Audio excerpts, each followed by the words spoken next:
मुझे अफसोस हो रहा है। एक तरफ तुम अपनी बचपन की मोहब्बत का दावा कर रहे हो, लेकिन तुम्हें मेरी आंखों पर दुश्मनी की पट्टी सिर्फ नजर आ रही है। जिसने बचपन से तुम्हें अपने दिल में बसा के रखा हुआ है, उसकी आंखों में तुम्हें सिर्फ दुश्मनी नजर आती है। ये कैसा दावा है तुम्हारा कि तुम मुझसे मोहब्बत करते हो? क्या क्या कहा तुमने? हाँ, मेरी आंखों में देखो अमन, क्या मोहब्बत से कम तुम्हें कुछ दिखाई दे रहा है?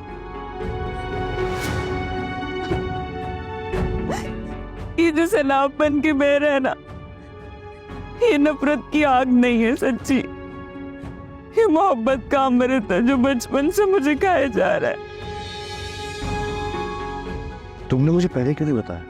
कैसे कहती? हालात हैं घर के, माहौल देखे